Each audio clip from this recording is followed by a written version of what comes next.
السلام علیکم ورحمت الله وبرکاته. ملګرو زم عزالحق مخوزال امید دی چې خبر روغ جوړ به ورونو سایډ له تاسو ته ویډیو ښکاري دا واقعا په انډیا کې شوی له ورځې مخکې ما د ورور دا ویډیو راولېږله ما ویل چې راځه خپل ملګرو سره هم شیر کم. نو ورونو د دې نه سړي د هغه واقعا را یادېږي کوم د مجنون دور چې و چې مجنون په لاره باندې روان و او یو سړي مونځ کاو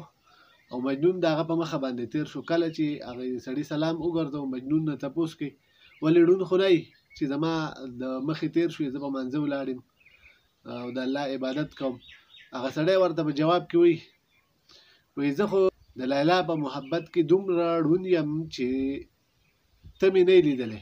او ته د خپل رب د الله په محبت کې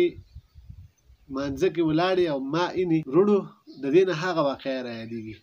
دا یو خور ده چې یاره مونځ کوي مسلمانه ده را روانه ده مونځ کوي یو کس راشي او د دې نه هغه فرض تختې خو دې ته څه اندازه ونه شي. نو راځئ وروڼو لاول لا ویډیو تاسو هم وګورئ زه هم ګورم هغې نه پس به بیا خپل کمنټس زه در کوم او تاسو به خپل کمنټس ضرور راکړئ.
وروڼو تاسو به دا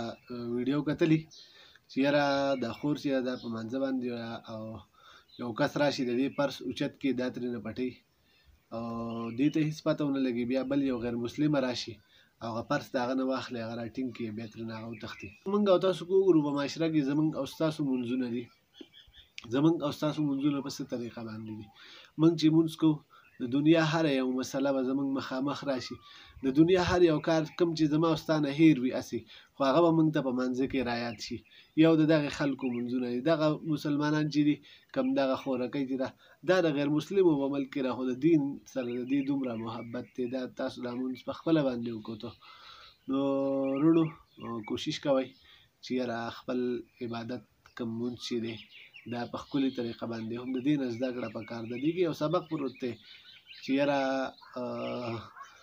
موږ او تاسو له هم پکار ده چې یاره موږ او تاسو ښه په آزاد ملک کې پاتې کېږو ښه په آزاد پاکستان کې پاتې کېږو هېڅ قسمه ټینشن نشته دی